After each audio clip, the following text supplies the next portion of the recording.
Before we look at the material in Lesson 7, I want to spend a few minutes reviewing from last lesson. We learned the pitch A on the fretboard. That was on the 3rd string, 2nd fret, if you recall. And its placement on the staff was in the 2nd space from the bottom up. When we play this particular note, A in the 2nd fret, we are in what's called first position. Every position on the guitar encompasses 4 frets. So today we're going to learn a variety of notes in the first position. And these are what we call the natural notes. They're equivalent to the white keys on the piano. We started with the pitch A. Now, as a reminder, when you fret the notes, if we look at A on the 2nd fret, 3rd string, one thing you do not want to do is collapse that little knuckle, that first knuckle in the finger. Rather than collapsing it, keep the finger curved or arced rather than collapsed. If you collapse the finger, it basically creates a very large area that you're using to fret the note, and it becomes sloppy. It's difficult to play. So you want to stay on the tip of the finger and keep that finger curved like this. Not like that. Another thing you'll want to try to avoid as we're fretting notes is to not use the correct finger. You want to pay attention that when you are specified to use a particular finger, that you actually use that one. So when we're playing A, you want to use your 2nd finger, the middle finger of the left hand. Yes, we could use that finger, but that's not the way we're going to learn, right? You want to stick to this finger to the same fret for right now. All right, so let's start by looking and playing through example 10A. You want to do this very slowly and carefully, and try to go for a legato sound. Legato is a term that's used to describe how the music is played. When you move from note to note, you want the notes to connect to one another rather than being choppy. So do your best attempt to make this legato. Here is example 10A. I will do a 4-beat count in. 1, 2, 3, 4.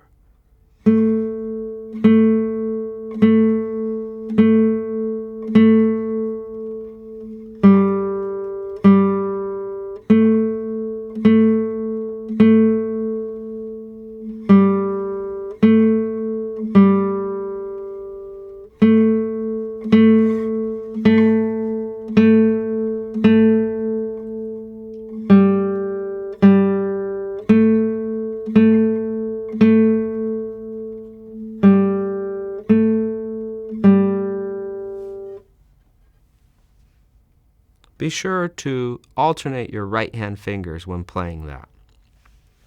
Let's move on to exercise 10B now.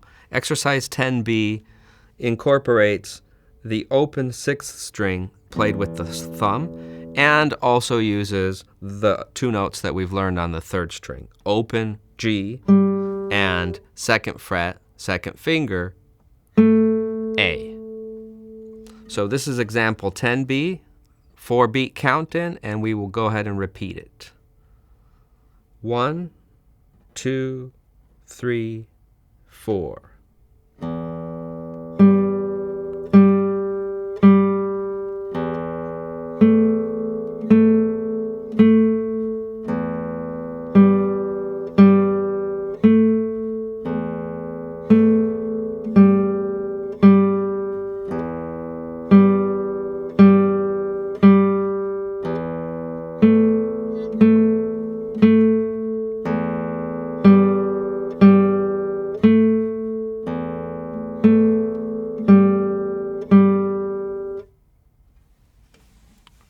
Pay particular attention again to the right-hand fingerings, and you'll want to repeat this. Read the music, play it over and over. That's how you'll remember the notes. Now let's look at example 10C. Example 10C, 4-beat count in. 1, 2, 3, 4.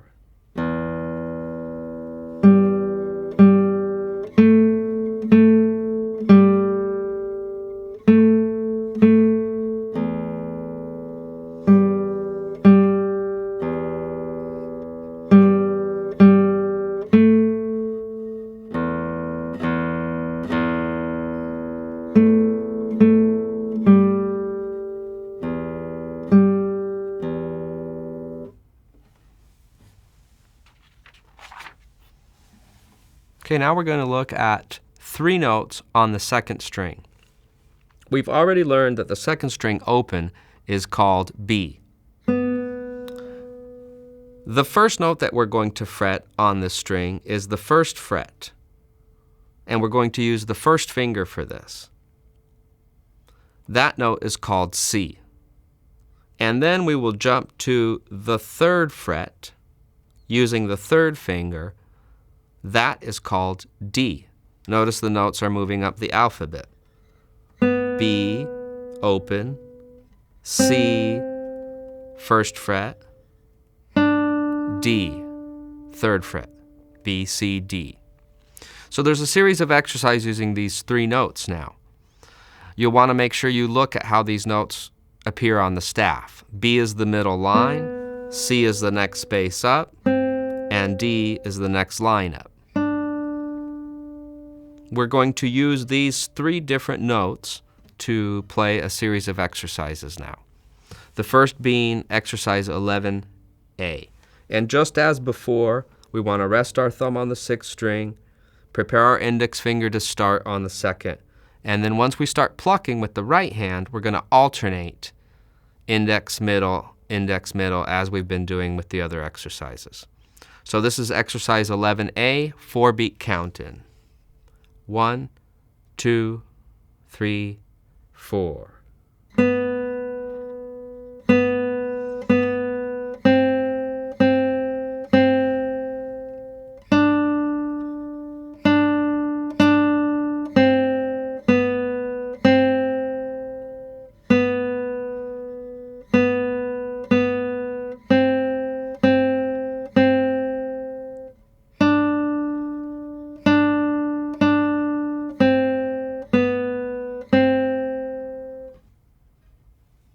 Do your best to make these as legato as possible when you switch between the 2 notes, fretted notes.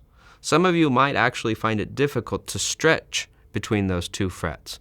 And when you're first beginning, it's okay to simply jump from one to the other. But in order to get the smoothest legato sound, you will have to really be able to make that stretch. As you practice, the hand does stretch. This is exercise 11B. 1, 2, 3, 4.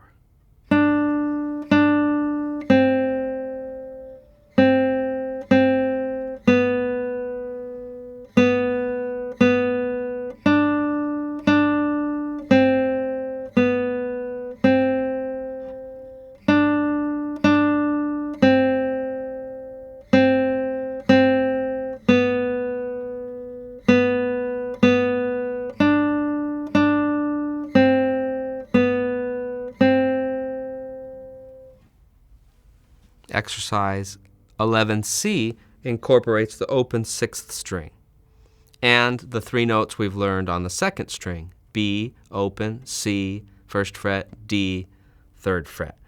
Again, notice that when I fret C and D, I'm using the appropriate fingers.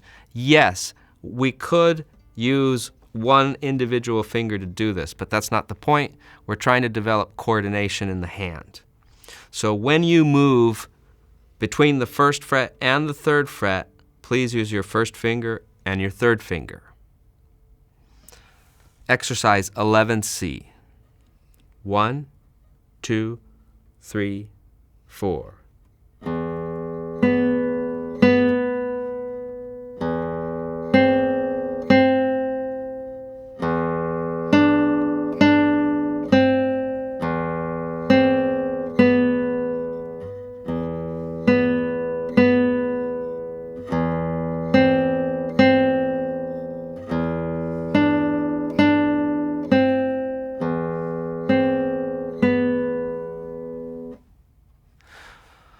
So now we're going to move on to this first string. We've already learned that the first string open is called E. The first string has the same fretting pattern as the second. Open is E. First fret, F. And then we skip to the third fret with the third finger, G. So we have 3 notes on this first string: E, F, and G. Now, if you recall, E on the staff is notated in the top space. The note head moves to the top line for F, and then G sits on the top of the top line of the staff. So E, F, G. Now, you've noticed here that we've learned two Gs. We have a fretted G, and then in the past lessons, we learned that the third string open is also G. So those are in different registers or octaves. And they share a similar number of vibrations. So that's why they're both called Gs. So let's move to the first string and play exercise 12A using E, F, and G. 1, 2, 3, 4.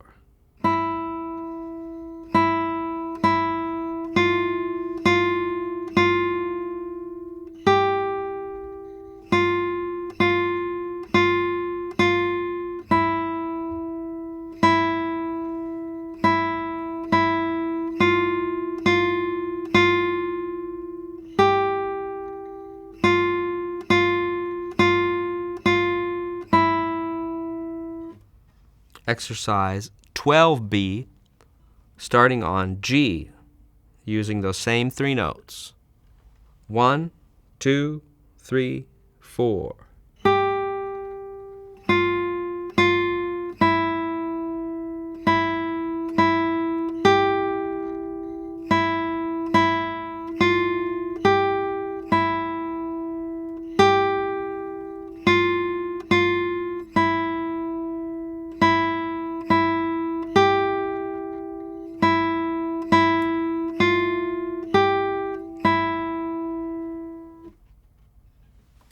You've noticed that I shake my left hand sometimes. That's just a habit called vibrato.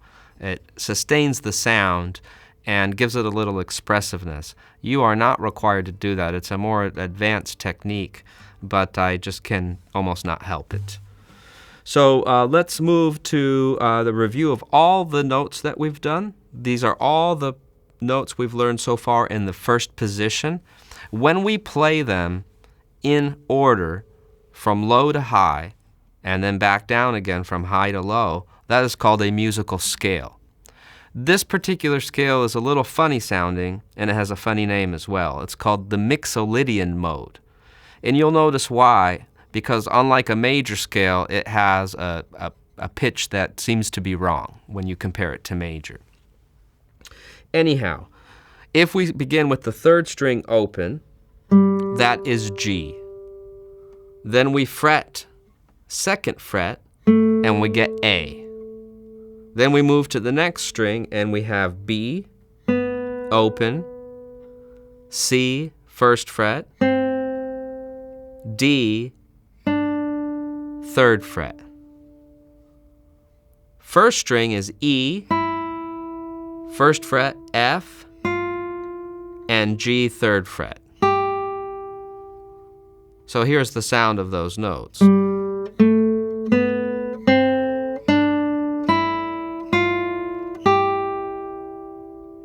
In the scale G major, that F would be F sharp.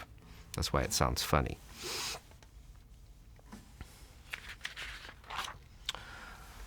Okay, so now we have a series of melodies that incorporate the notes that we've learned so far on the first three strings. You should practice these. Pick one and really focus on perfecting it. If once you get one, move on to the next. It's important to repeat them slowly, carefully, with the videos, and also on your own. So this is the traditional tune, Lightly Row. Starts on a G on the first string, third fret, third finger. Again, please pay particular attention to which finger you're using on your left hand. The plucking hand is also important, and in each exercise, those are notated very carefully, so do your best to follow those. These are all played with right hand rest strokes. Here we go. Lightly row. 1, 2, 3, 4.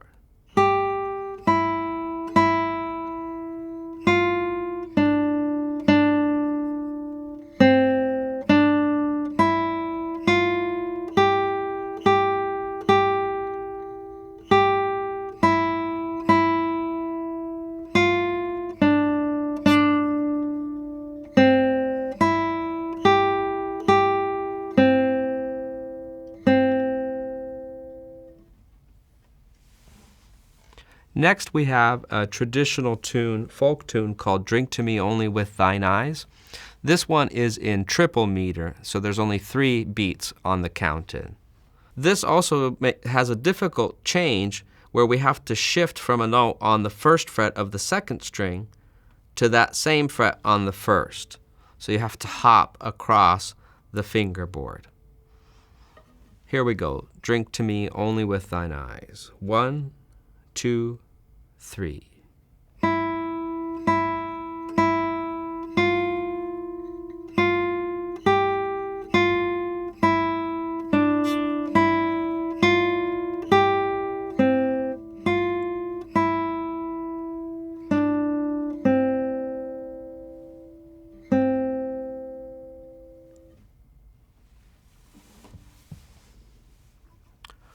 Okay, next we have the Ode to Joy. This is a famous melody from Beethoven's 9th Symphony. And one thing you'll notice is that the notation in the text actually has a different rhythm than the way you've probably heard this tune. I'm going to play the way that it's written in the textbook. There's also a new rhythm in this example, which is called an 8th note. And that's when you play 2 notes within a single beat or quarter note. And we usually divide those with the syllable and. And this is in a familiar spot in the music. So because you've heard this before, or most of you are likely to have heard this tune, we will just learn it because it's familiar, and then we'll talk about how we break down that rhythm more specifically later. So here is Ode to Joy. 1, 2, 3, 4.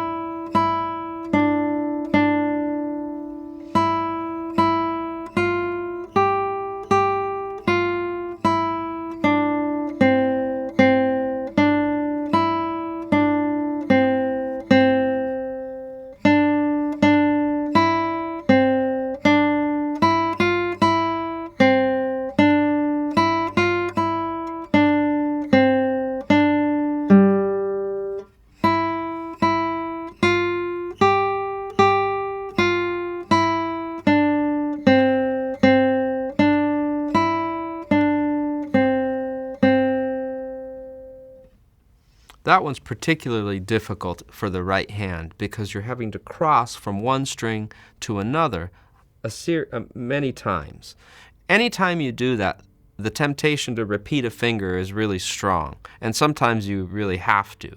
There's certain rules around that or guidelines that one should use that we'll talk about later. For now, for the right hand, do your best to alternate consistently on those plucks. So now we have whistling tune, 4-beat count in, 1, 2, 3, 4.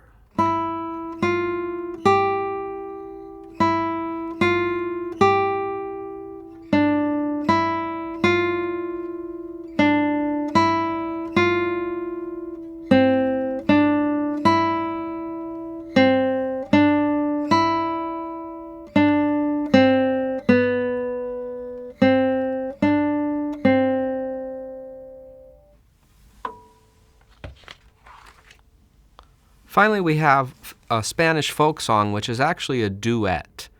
And in this one, I would like you to try to attempt to play the top part, guitar 1, along with me playing guitar 2. This creates what we call a harmonization. So you'll want to make sure that you're in tune as best as possible. So this is Spanish folk song for 2. It's a duo. You'll want to play guitar 1 along with guitar 2, which I will be playing here. And the parts interchange, so sometimes you're playing the high pitch and sometimes you're playing the low pitch. It takes a little focus. 1, 2, 3.